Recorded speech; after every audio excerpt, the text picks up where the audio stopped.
Негизи эле основа бирдей эле. Мисалы бир эле центральный замокты үйрөнө турган болсоңор, бул дегени баардык центральный замок бирдей иштейт деген сөз да. Эми жаңы атак в принципе основа бирдей эле. Вообще центральный замокто түрдүү болуп калат да. Азыр эми мурда эски центральный замоктордо бир эшигин келип ачкычы менен ачсаң баардыгы ачылып, баары жабылчу. Азыркы жаңы машиналар башкачараак. Жанынан келсең өзү ачылат, жанынан кетсең өзү жабылат. Эми мындан кийин вообще эле башкача системага өзгөрүп кетиши мүмкүн. Бирок ошол кандай болгон чакта дагы главный команда именно руль кайсыл жагында болсо, ошол жагындагы эшикке зависимый болот. Потому что борбордук башкаруу деген бул арка эшикти ачкыч сала турган жасабайт, же пассажирный жакка жасабайт. Именно байкасаңар, водительский эшикке жасайт. Комплектация максимальный болсо, уже пассажирный жагына да ачкыч түшө турган жер коет. То есть ачкыч түшө турган жер кайсыл жерде бар болсо, ошол жерде центральный управление бар. Так, под схема чийгенде центральный замоктун ичинде өзүнүн встроенный мозгиси бар. Мисалы, центральный замок деп атабыз. Мисалы, мындай эсептейбиз, мындай карайбыз. Любой машинада ушул схема иштейт. Мисалы, водительский эшик, пассажирный, аркасы, багаж. Эми ушул жерде сен култаганда машинаны, ушул эшиктен бул жерде блок бар. Салонун ичинде блок бар. Сен именно култап ачканда бул жерге бир масса келген, ошол жактан кирип келген дагы, и эки сым чыккан. Бири, экинчиси.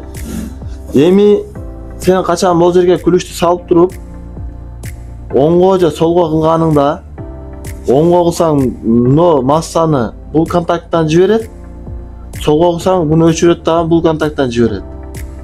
То есть сен ачкыч менен бураганда мына ушу эки зымдан салонго команда кетет. Ичте дегенчи. Команда кеткенден кийин анан кийин центральный замок реакция кылат дагы.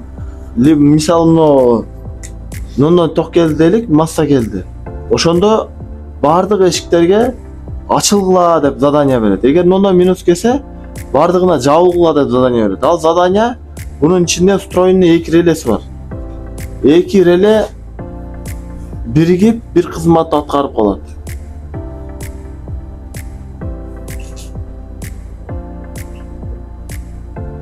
Так, мына 5 контакттуу релелер. Ошондо мына эки управлениясын карабайбыз, мына силовойлорду эле карагалап, неге управлениясын карабайбыз? Себеби аны пульт өзү башкарат. Мынанын ичиндечи. Мисалы 5 контакттуу релени 87ге плюс берип, муңа минус берсең, муңа да плюс берип, муңа минус берсең, управленияларды өчүрүп коебуз. И бул жерде мынакей мотор деп коеюн. Бул мотор деген бул бардыгына тиги жактан көрсөткөндөй ар бир эле зым мындай айтканда айланат да бардыгыначы. Экинчи зымда мындай айланат. Түшүнүңүздөрбү? Бир эле питание чыгат да блоктон. Мындай эле болот да, бир питаниясын оң уланган болсо, бир питаниясын оң уланат. Түшүнөсүздарбы?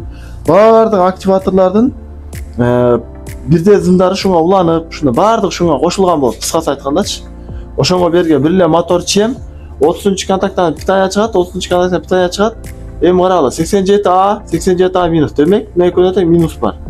87лерде плюс бар.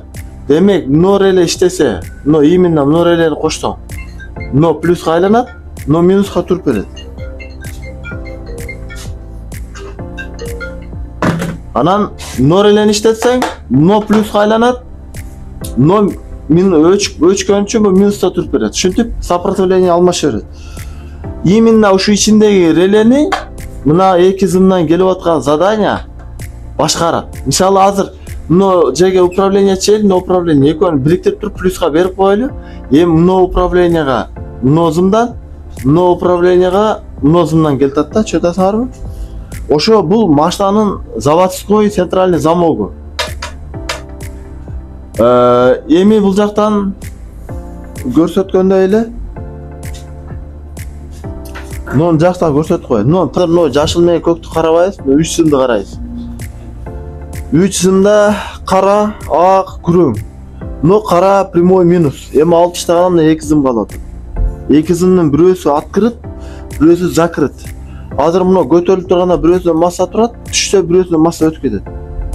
То есть экөөнү одновременно задание бере албайт, потому что мунун көтөрүлгөн жеринде бир кнопка, түшкөн жеринде бир кнопка турат. Экөөнү одновременно баса албайт. Демек бу экөө алмак-салмак кнопка басылат.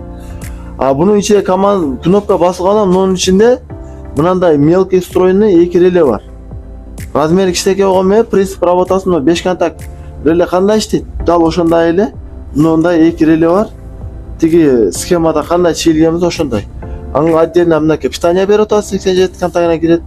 87А контагына минус кирет. И мына моторлорго чыгып кеткен 2 контагы бул 30 контактар.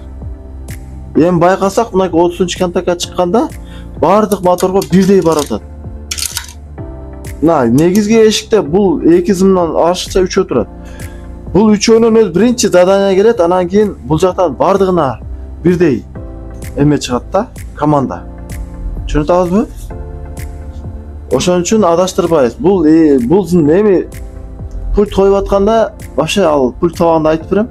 Негизи бул принцип работа мына ушул. Бул жактан задание келгенде анан бардык иштеши бул машиналар почти 100% ушундай иштейт бардыгы.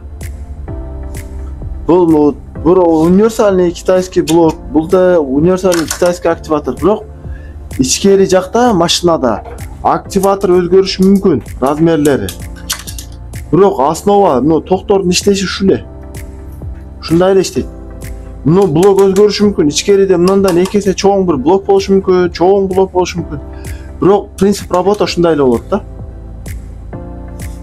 Тапканда мисалы, мына открытый турат, ар бир эшикти ачасың, сложный болушу мүмкүн. Бирок встроенный баягы эле электроника, баягы эле активатор турат ичинде. Ошон үчүн машина центральный замок ремонт кылып атканда главный эшикти мына 3 сымына өтө катуу маани бериш керек. Мына масса үзүлүп калды деп коелук. Мына масса үзүлүп калды. Центральный замок иштебейт. Неге билесиңерби? Потому что ушу масса келип, анан ачып жапканда мына күрөң менен актан масса кетчү да турабы? Массаны үзүп койсоң, демек центральный замокко вообще питание барбайт. Бул дегени вообще иштебейт деген. Бир зымдан эшиктин главный эшигинен массаны үзүлүп калышы полный системаны иштен чыгарып койот. Ошон үчүн мындай системаны жакшы түшүнүш керек. Мына 3 сым главный роль ойнойт центральный замокто. Мундан постоянно масса келип туруш керек. Ачканда мунун бирөөсүнөн ошондон масса кетет, мундан экинчисинен масса кетет деп түшүнүш керек. Анан кийин центральный замоктон понятие келет. Анан бул центральный замок түшүрүп алгандан кийин анан ушу центральный замокко пульт улаганга возможность болот. Потому что муну түшүнбөгөн адам муну кое албайт. Ошон үчүн мына центральный замок ушундай, жепчеңил эле, эч кыйынчылык жок. Мисалы ушу машинага коюп атасыңар, Honda Fit'ке.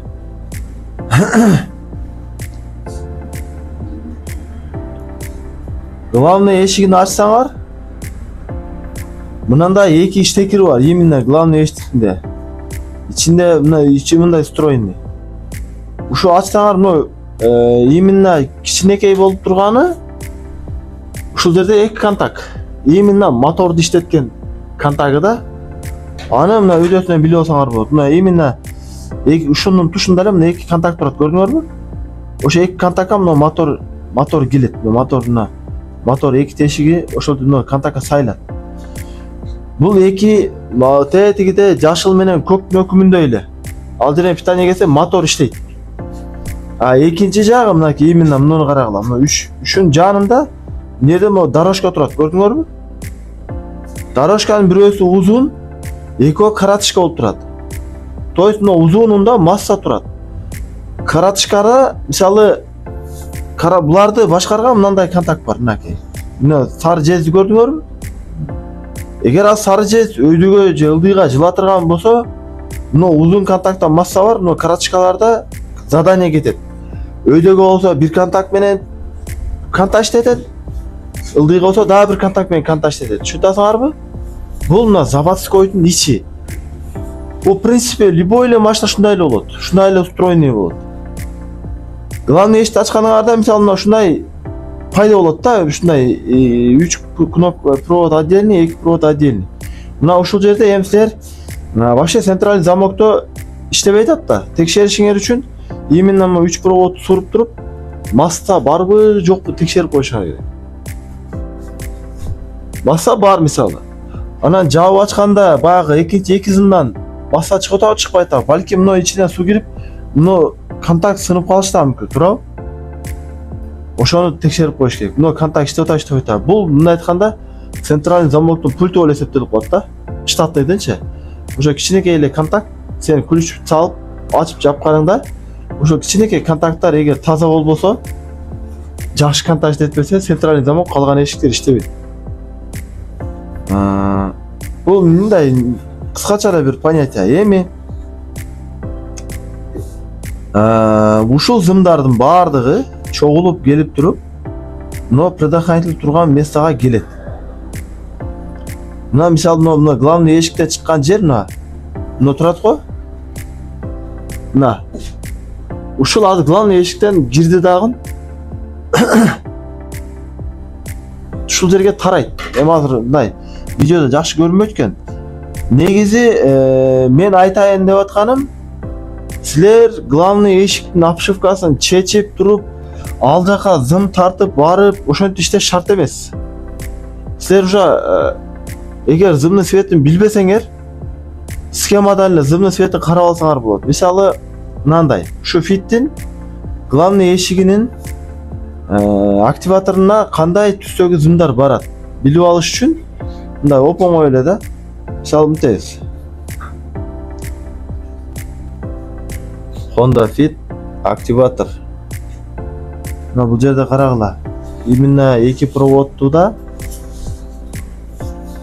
белый, черный полоса и сары. 3 контакту да кара, белый, черный полоса, сары, красный полоса. Ушуну эми карагыла. Зымдары 3 проводду тонкий экен, 2 проводду толстый, туурабы? Көрүп алып туруп, анан кийин силер эме кылсаңар болот. Центральный нар жактан таап алсаңар болот. Баягы эменин астыначы.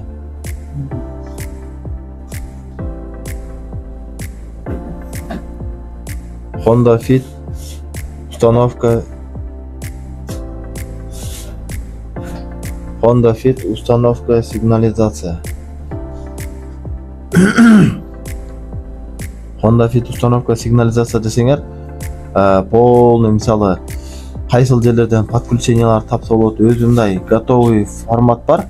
Азыр мен силерге түшүнүктүү болуш үчүн мынакей шток турган, предохранитель турган жерден мен силерге азыр көрсөткөн зымды тапканда, мына эми ачканыңарда мунун баары көрүнүп турат да силерге. Мына жерде азыр мисалы мен силерге айткан зым мына жерде турат, мынакей, мынакей сары, красный полоса. Байкалабы экен силерге? Мынагы эшикти ачып жапкан зымдар. Кыскасы ошону ошол жактан ачып алып зым тартып келбей, мына предохранитель штоктун аркасынан эле таап алса болот да. Просто аны светтерин карап, анан бияктан буну айтайын деп атканым, бул ар машинада ар башка да. Ар жерге келип подключение болот.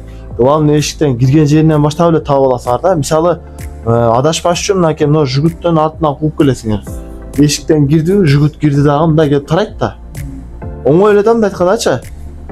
Анан ошол жерден аккуратный кылып туруп, акырын баягы зымды үзүп албай, акырын кичине арчып туруп, ошол жерге подключение кылып, мындай как положеночу. Негизи бул подключение маселесинде колхоз жетпеш керек. Мисалы, мына колхозный да, мына ушул монтаж колхоз болуп турат. Бара шара болупчу. Вообще штатный состояниясы. Но после подключения мына чогултуп койт, мына карагыла, мына зымдарды хамыктап алып кеткен да. Булагандан кийин өзү заводскойдо мындай болуп турат, карагыла, мына штекерлери чекчейип, сыртына гофра оролуп, сигнализация коюлгандан кийин мынаны ташташат. Немесе сигнализация коюлган мына кара, мына ак зымдарды. Мына көрдүңөрбү, ылдыйдан алып чыккан. Оролгон эмес, ачык, ачыктан дагы уже общий фонду караганда уже бул жерде бир чача-мача монтаж болуп турганы ясно да. Алдыда мына без монтаж жерлер мындай заводской жакшынакай болуп турат. Кыскасы сенден кийин монтаж ушундай болуп калыш керек кайра. Но азыр жакшы коюлган эмес мынчу. Ушуну карайтып, ороп, сыртына гофра кийгизип, завод кылып, завод мисалы изолента колдонсо өзүнүкүндө. Сен да изолента колдонуш керек. Эгер хамут колдонсо, хамут колдонуш керек.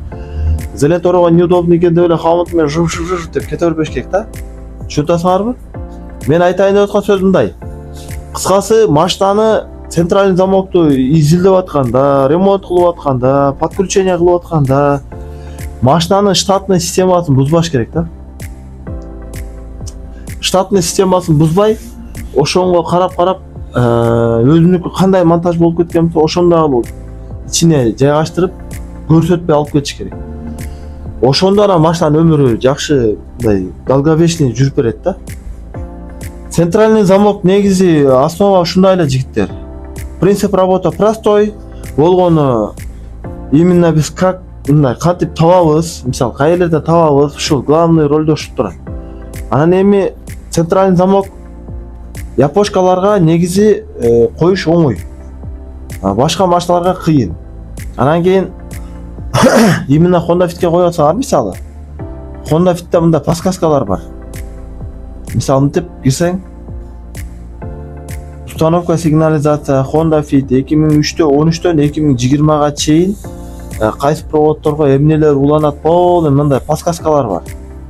Мына установка сигнализация 2013-төн 20-га чейин экен да. Штоктун аркасында ызымдар. Мына бул жерде да установка сигнализация Honda Fit. Мисалы кайсыл жагы каяка барат полный полноценный түшүндүрүлөт. Бирок бул подсказкалар адамга жардам берет, бирок менин советим ар бир адам өзү издеп табыш керек. Себеби сен өзүң качан бир машинанын бир нерсесин өзүң издеп тапканда, сен зымды ошол жерге сен алып келесиң да. Ыңгайлаштырып, бекитип, алып келип, ошол жерге улашын да.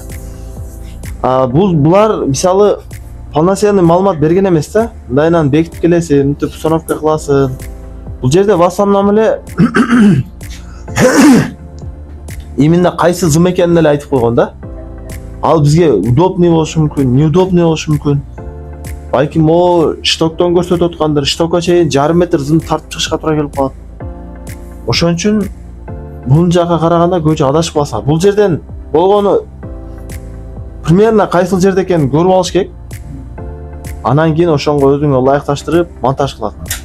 Сигнализация монтаж кыласыңбы, автозавод сигнал монтаж кыласыңбы, айырмасы жок. Болгон монтаж башынан баштап эле айтам, грамотный болуш керек. Мисалы,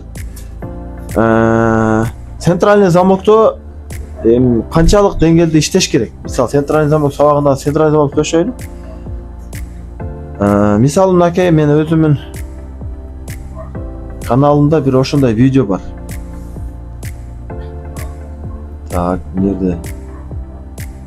Шорттун ичинде болчу.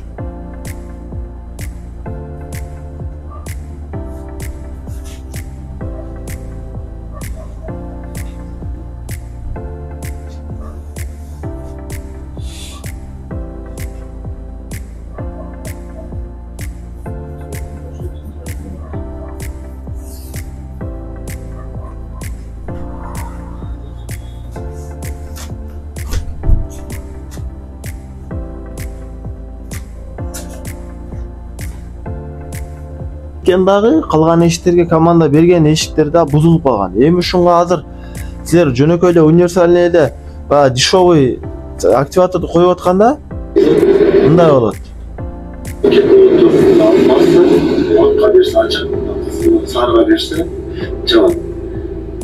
Китайский центр замокта на көк менен жашыл моторчиктин зымы. Мына көрүп атасыңар, мына обычный эле китайский эме.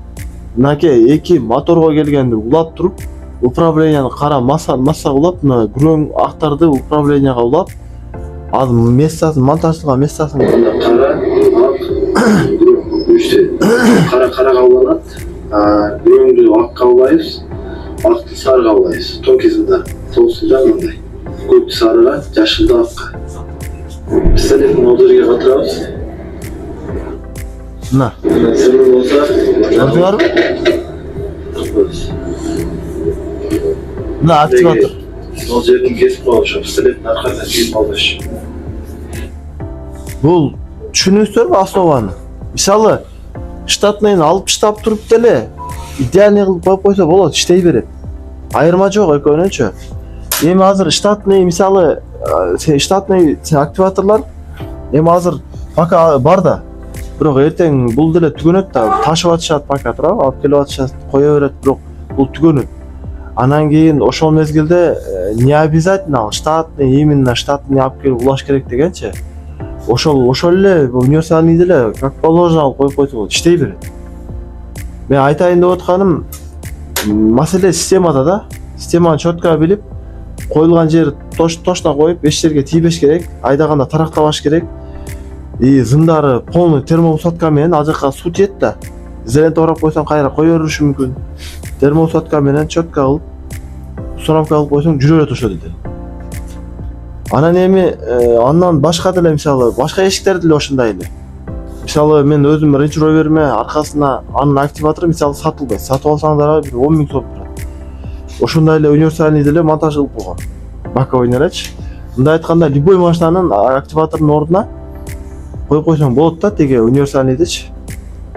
Ошон үчүн биз муну кайра Honda Fit айтып атканым ошол. негизги эшигине силердин тапкан главный эшикте Мына питанияларды айтып атканым ошол.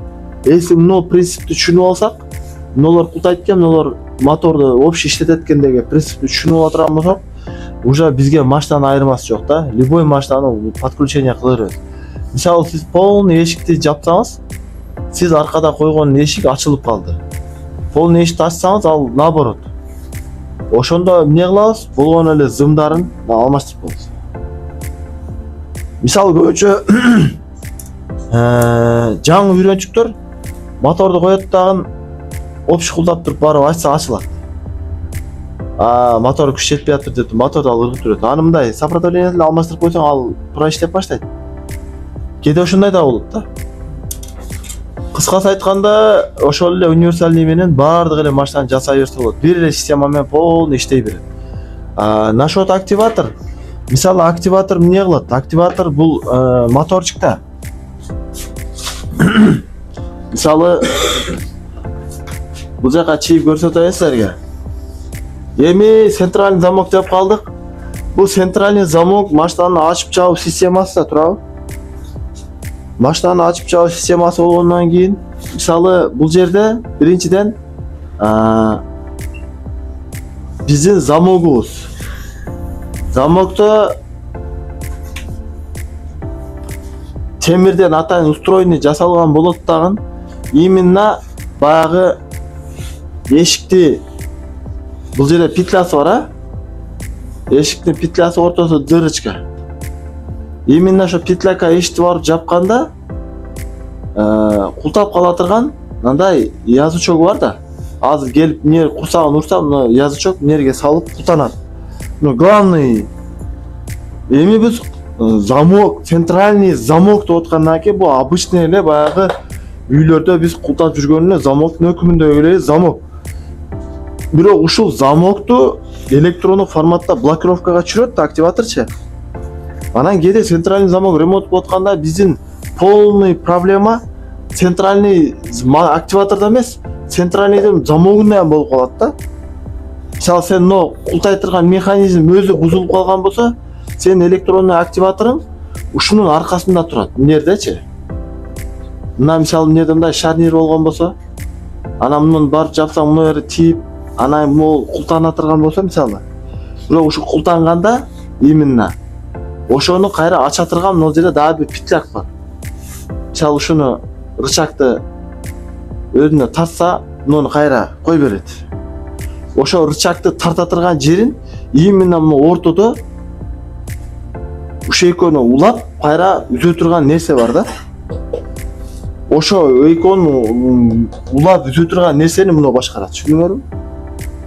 Эгерде мына култангандан кийин мына клинт этип калган болсо, анда бул буга күч жетпей тарта албай калат дагы.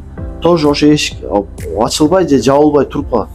Кээ бир эшиктер билесиңерби, ичинен да сыртынан да ачылбай калган болот. Ошондо именно ушу клинтетип калган болот да, жабылган бойдо клинтетип калган. Уже сен муну ичин ачып колуң менен алмайынча бул уже ачылбайт да. Айтайын деп атканым, бул мисалы бир эле активатордон боло бербейт. Кетчик эле центральный замоттун активаторунан боло бербейт. Мисалы мына мисал келтирип берем. Жигулиде муну активатор, то есть муну замок без активатор коюлгандагы бул өтө каттуу. Сен азыр муну активаторду Жигули мунуга койсоң иштете албайт. Себеби ал заводдон чыкканда эле уже мындайга нерассчитанный болгон да. Уже ал иштебейт. Дагы бир ушундай машиналар бар. Активатору жок, заводдон активатору жок чыккан. Муну замок мындайга койгонго ыңгайлаштырылган эмес, аны өтө каттуу чыгарып койгон. Активатор койсоң да аны күч жетпейт, ача албайт же жаба албайт. Анан муну өзүн атайын жумшартып, өзүн майлап, системаны жумшак иштете турган кыласың. Анан кийин активатор иштеп баштайт. Мисалы да эми силердин машиналарда бир эшик култанбай калган болсо, сразу бар мотор алмаштырып бер деген сөз эмес да. Бул мотор өзү иштеп аткан болсо, демек муну чыгарып майлаш керек болуп калат, муну механизмди оңдош керек болуп калат. Анан көбүнчө эле муну замок одноразовый чыгат. Мисалы бир ушул 10 миңден нары турбаса мен ремонт жасабайм. Себеби мунун ремонту 3 миңден нары болот да. Любой эле замок татаал. Ал мындай 4 темир болгон менен ичинде атайын пружиналар бар, тигини бери тартат, тигини нары тартат. Ошол ал бир жер жейилип кетет, ар нерсе болот. Пластмассалар сынып кетет. Мисалы азыркы камера 70, RAV полный өтө назик чыгарып койгон. Ичинде бүт пластмасса. Кичине эле сынып кала берет. Мындай суукта эле катып тартып койсоң ичи чачылып кете берет. Аны бир эмен заказ берейин десең 10 миң, 15 миң. Аны ачып туруп пайка менен жасап койсо болот деп аккуратный иштей берет пока. Аккуратный иштетсечи, мисалы катары да. Ошондойларды ачып жасап койсо болот. Кымбат машиналарды болсо, а так арзан машиналарды, мисалы там Honda Fit, Toyota Camry 35, аларды ачып алып мучтетишин кереги жок. Honda Fit 500 сом эле турбаса керек. Мисалы да, мусор болуп жатат аякта. Барып эң жакшы тандоо салып койсо болот. Айтайын дегеним, арзан машиналарды сен менетиң актабайт да, сразу алмаштырып койгон жакшыраак. Кымбат машиналарда аны заказ биринчиден бу жерде наличие жок, заказ бериш керек, анан күтүш керек 1 ай, 2 ай. Андайларды жасап койсо боло берет. Хотя бы запчасть келгенче эшик ачылып жабылып туруш керек да, туурабы? Ошондой. Ошон үчүн бул нерсени ремонт кылганда кичине маани бересиңер. Анан кийин ачылбай калган болсо эгер эки жагынан тең, анда мындай обшивканы мындай затка жедирбей ачышка аракет кылыш керек. Эгер обшивка ошондой форматта ачылса, кылса болот. Жок, андай болбосо, анда хотя бы ручкаларды алсаңар, мындай ручка барбы, внутренний ручка, ошолорду же баягы ручка же болсо ача турган жер, кыскасы ичинен бир тешик табыш керек даган. Баягы эме видео камера салып туруп билет алсыз да. Эндоскопту салып туруп, эндоскоп арзан эле турат. $300, $250. Мисалы ачкыч менен иштеген, центральный замок менен иштегендер бул милдеттүү түрдө алыш керек анычы. Потому что машинанын эшиги култанып калганда көбүнчө эле кичинекей тешиктен эндоскоп салат да, анан секин зымдарды алып барып ачат да. Силер дагы ошондой, если ключ менен иштеп калсаңар, профессиональный сигнализация, центральный замок, андай эндоскоп алышыңар керек. Камеранын акырын алып барасыңар, өзүнүн фонариги бар, камерасы бар, ошо жарык кылып турат, анан секин бир узун зымдар салып эле акырын алып барып тырсет ачып аласың да. Анан не обязательно талкалап, колуңду эмнеге чейин тыгып, кыйып, мындай андай болбойт ишчи. Ал колхозим ал. Андай метод менен иштебеш керек. Потому что анын бир эле обшивкасы бир балким 10 миң турушу мүмкүн да. Эми ал зака жейт да, кыскасы колуң деле зака жейт, анын ичи деле зака жейт. Ошон үчүн андай метод кетпейт. Сенде жокпу, лучше айт, мен кыла албайм. Ачкыч жасагандар бар, ошолор мындай аккуратно алып чечип берет. Жок дегенде баягы ключту катырган менен аккуратно мындан да ачып туруп ачып берет. Кыскасы айтканда, андай иштерге мучтештин кереги жок. Если мындай откровенно турган болсо ачып берип койгула. А так эшикти ачтырып келди, анан мен ремонт кылам деш керек да. Мисалы ачкыч жасагандар муну ремонт кылбайт. Активатор ремонт кылбайт. Ачкыч жасагандар бар го. Алар мындайларды койбойт. Алар болгон пульт жазышы мүмкүн, ачкыч жасашы мүмкүн. Баягы эшиктин главный ключ турган жер бар го. Алиги башкара турган жер, мындай башкарат. Ушу күрүшүп турган жерин оңдошу мүмкүн, бирок мыналарды оңдобойт. Алмаштырбайт. Бул электриктердин иши. Ошол себептен оңдотуп кел деп туруп, анан негизи кызыксаңар, бул негизи кыйын эмес. Ичине ачып туруп, акыры түшүнүп кете берсе болот. Анан кийин ушул жерде бир опыт катары айтып коеюн. Бир машинанын бир жери иштебесе, центральный замок арканкы иштебей атат дейли. Honda Fit делесе дейли. Ар бир машинада өзүнүн мындай заводской назик жерлери болот да. Заводской деп деле болбойт. Эми машина жасалгандан кийин машинанын бир жери батыраак бузулат да.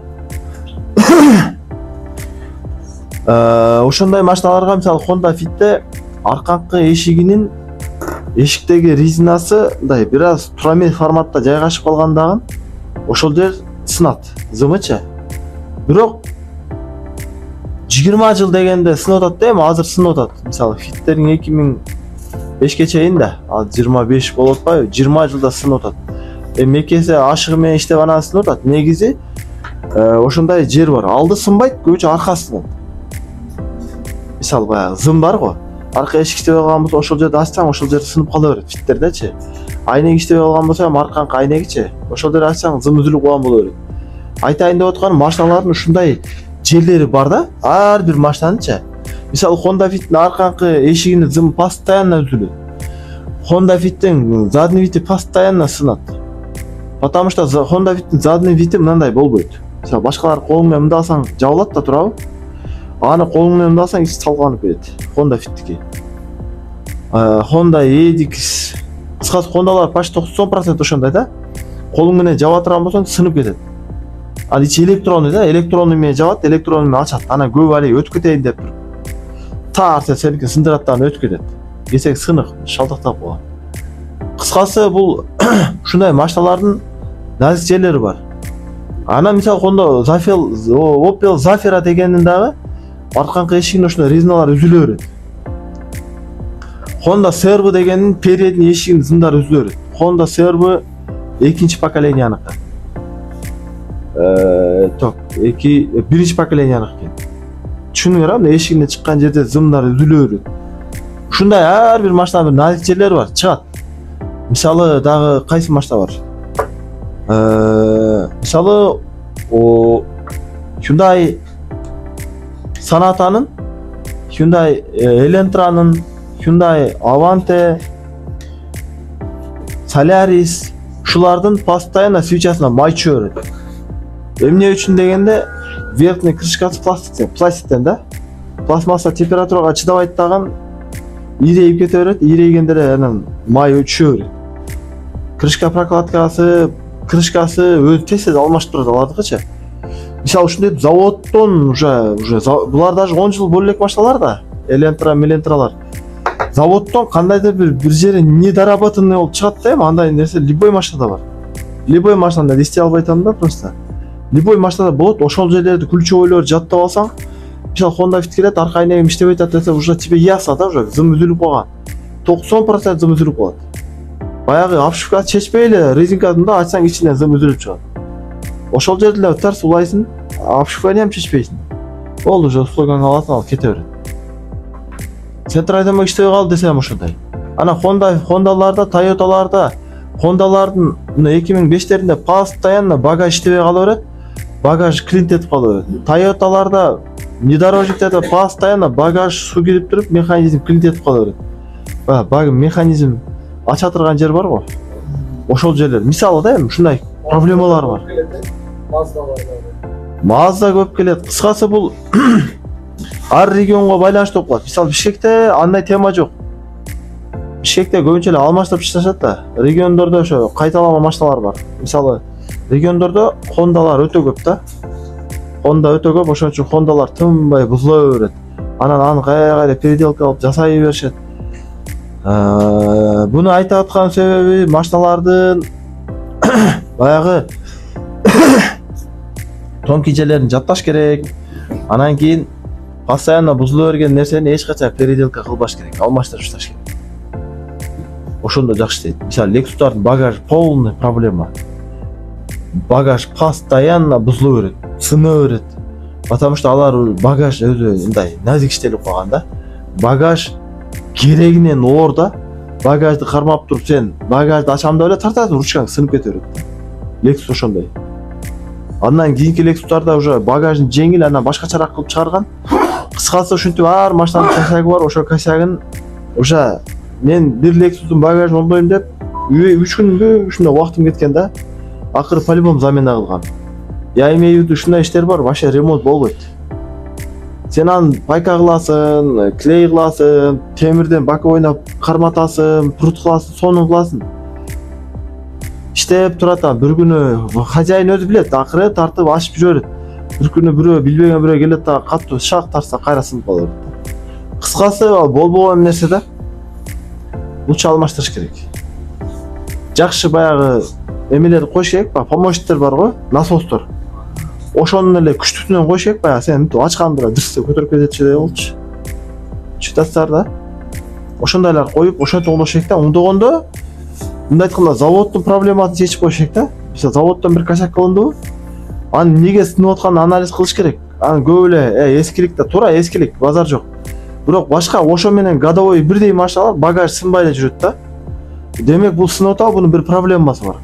Либо багаж жестко оор, же болбосо ошол жака суу кирет, же дагы бир нерсе да. Суу кирсе, суу кирбей турган кылып коюш керек. Если оор болсо, баягы көтөрө тургандарын алып туруп, заводской эмес, башкачасын коюш керек. Мисалы да, ошол бат көтөрүш үчүн, мисалы баягы насос мындайына турат. Насос тетир коюп койсоң, бат көтөрөт. Мисалы биз ачып туруп кичине көтөрсөк, анан көтөрүп баштайбы? Ошону эле алып туруп тетир кадап койсоң, сен ачканда көтөрүп баштайт. Тырс ачсаң өзү көтөрүлөт. Түшүнөсүздарбы? Ушундай өзү секреттер бар да. Андан кийин кээ капоттор бар. Көтөрүп көрсөң 20-30 кг да, сен тип кыйналып көтөрөсүң. Ошондой насостун алып ыргытыш керек да, ошонун усуленныйлары бар. Акчасы кымбатыраак, 1,5 миң 2 миң турат, ошону коюп коюш керек. Сен капотты ачсаң өзү секен деп көтөрүлөт. Я имею в виду мындай уста деген бир нерсе оңдоп атабы? Эгер недоделанный болсо, доделывать этип коюш керек до конца. Мисалы центральный замокто боковой эшиктер кыйын келет. Боковой эшиктер баягы жапсаң, кийин кармап алып кылып анан ушинтип ачып, анан ушу эшикти түтүп алып ачып, ушундай темалар бар да. Ошолор ремонт кылып койсо болот. Оңой эле мындай секреттер бар да. Жеңил эле замокты ачып, ойлонуп, кичине отурсаң, кайери иш берип атканы билинип калат. Ошол жерлер түздөп, заводской эле мисалы. Мисалы мындай петляка, мындай рычаг келиш керек болгон болсо, мисалы ошол мына карагыла азыр мына түз келип атат да. Мына рычаг кичине ийилип калгандан кийин ушул жерге мындай болуп кала берет да, чытасыңарбы? Жакшылап карап туруп эле муну кайра секен түзөп койсоң ордуна болду. Кайра оңой эле ачыла турган болуп калат. Аны майлап, сайлап, мындай жумшартып, кайра сонун иштей тура. Бул неге ийилгенин табыш керек. Бул жөндөн жөн ийилген эмес да. Ошону айыбын чечип коюш керек, болду, кайра мурдакыдай иштей берет да. Кыскасы, любой замок проблемасында ачып туруп эле жакшылап мындай кыймылдатып, кайсыл жерге кирип, кайсыл жер түртүп атат. Кичине карап туруп эле эме кылсаңыздар, ясно алчы. Замоктун проблемасы негизи кыйын эмес. Болгону бир аз убакыт кетет, бир аз ачып, чувствовать этип, ушинтиш керек. Анан замокто дагы бир өтө бир көйгөйлүү маселе бар. Мисалы, мынандай да. Passat B5 замена замок дверей.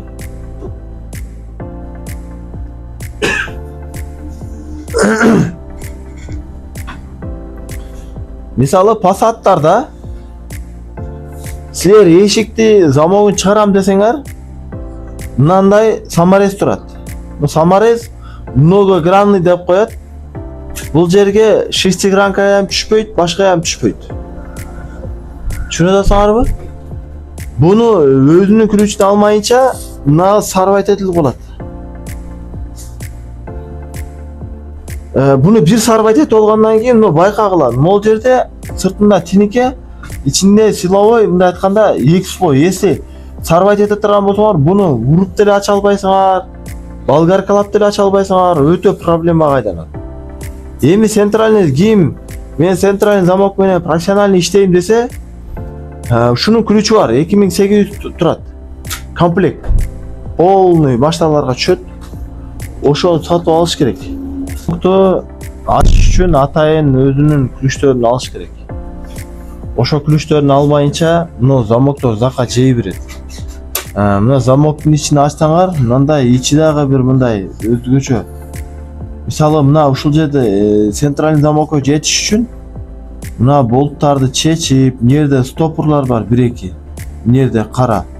Ошо стопурларды сверлить этип, ар машина ар башка болот. Бирок жигиттер центральный замок менен иштейм дегенде, бул центральный замок электриктин бир бөлүгү болот дагы өтө маанилүү ролду аткарат да. Ошол себептен баягы именно не деп коет? Центральный замок оңдошуң керек, бирок буякта сен ошончо нерсе чечишиң керек. Ошол чечип аткан нерселериң закка жебеш керек. Мисалы, замок чечип атканда саморез деген болсом, эми сен мына замокту чыгарып алыш үчүн сен муну общий ачышыңа туура келип калат. Анан көп умун иштетет, колонканын месясынан колунду алып нифига чыгара албайсың. Потому что бул замок кичинекей эмес да. Ошо ал могул жерлерге салынып турат, ичинде иштекери бар, мыякта сыртта ручка бар, сырткы ручкачы. Алар илинип турат. Сен бул темирди чыгарышка мажбур болосуң. А бул темирди чыгарайын десең, кээбир машиналарда эмнеде болт болот, жакшы. Болттарын бурап, анан секин темирди айнекти бошотуп, айнек чыгарып аласың. Кээбир машиналарда мына ушул темир пломба менен турган болот. Вообще эле мындай. Ошол пломбаларды сверлить этиш керек болот. Сверлить этип, мындай айтканда жигиттер любой ишке внимательный болушуңар керек. Мына ушул жерде замогуна күч алыш керек, алыш керек. Биягына шурповер, баягы сверлить эткен атайын түрдүү ёлкалар, түрдүү сверлолор алышыңар керек. Анан кайра бекиткенде алиги блокировка кыла турган бар кайра. Арзан эле турат. Ошону кайра алыш керек. Мисалы, уже сен бир эле часть кылыш үчүн профессиональный сага инструменттер керек да. Ошону сен стоподово өзүң кайра чечип, кайра катырып ордунда кылып койгонгочу. Анан сен ачкандан кийин мисалы карайдың да, таптаза турат, эч жерде май жок, эч жерде эчтеке сынган жок. Мына зымдардагы полный, мына зымдардагы мындай жашнакай болуп, мына темирде баягы пистончиктер менен турат, тырс. Ошо пистончиктерди ham сындырбай чыгарыш керек дагы. Кайра пистончиктер кадап коюш керек. Вот сен ошондо сен деңгээлиң да. Ошон үчүн бул любой иш кылганда жигиттер өтө жеңил көрбөгүлө. Өтө берилүү менен да аккуратно чыгарып, салып, ушуну кылыш керек да. Бул лично центральный замоктун өзүнүн көйгөйү. Кылып атканда конкретно башыңарга түшөт. Мындай оңой эмес. Бирок акчасы деле оңой эмес. Мисалы, мына ушундай муну чыгарып, анан муну ачып, ушинтип жасай турган машиналарда мисалы канча? Примерно 3000 сом услуга төлөйт. Жакшы иштесе, ушуну 3 саатта бүтүрүп койсо болот. Даже 2 саатта бүтүрүп койсо болот. Ушундай жумуштарда мисалы бир күндө 3-4 машинаны жасап койсо болот да. Айтайын деп атканым, центральный замок менен, официальный центральный замок менен иштегендер күнүнө 20 миңге чейин иштешет. Вообще башка иш кылбайт. Кетишке центр замок, сигнализация, автозавод коюшат. Кетишке. Эгер ошондой иште иштесе деле мисалы өтө көп акча табат. Ошол себептен жигиттер, силер вообще центральный замок менен иштесеңер, ушул инструменттер полный алышыңар керек. То, что мен анча-мынчаңарга алып бергендин ичинде жок. Потому что центральный замокто иштегенде шурповерт бул 100% керек болот. Шурповерт, биталары, теше тургандары, кийин кайра мындай стопор кадай тургандары, стопорду үзө тургандар, бүт. Эде газовый горелка болуп калат эле. Болт көптөн бери чыкпай катып калат. Газовый горелка менен акырын ысытып, газовый горелка менен ысытсаң краскасына тие турган жерлер болсо, анда күлүч барбы, күлүчтү ысытып салып турат. Анан дагы күлүчтү ысытып салып турат. 2-3 жолдан күлүчтү кайра сууга салып, музат салып анан бурайт. Чутасарбы? Мындай жолосу көп да. Айны угул көрүнүшү мындай эле көрүнө берет, оңой эле. Бирок бир замокту талкалап, мындай тура эмес чечип алдым дагы. Эми ошону айла жок чечиш керек болуп калат го. Сен ошо бир күн кечке ошо бир самарат чечкенде ошону түшүнөтүң да ошо нерсеничи. Ошон үчүн замок менен иштегенде адым звездочканы көрсөттүм, туурабы? Эми обычный эле машинаны көрсөтөм силерге.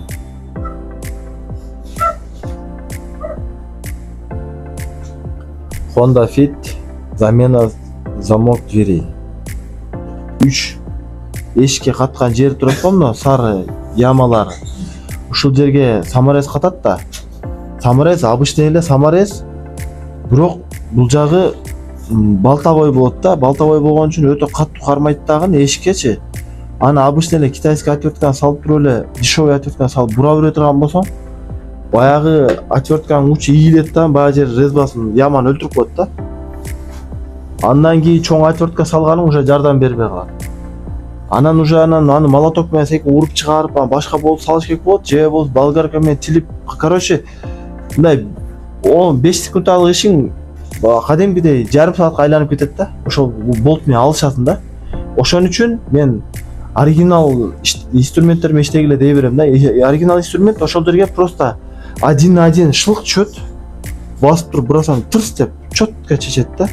Сен ал жерде проблемаң болбойт да. Простачы. Ошонго жакшы инструменттер чогултуш керек. Бул ушу менен центральный замоктун проблемасы бүттү. Центральный замок ушундай иштейт.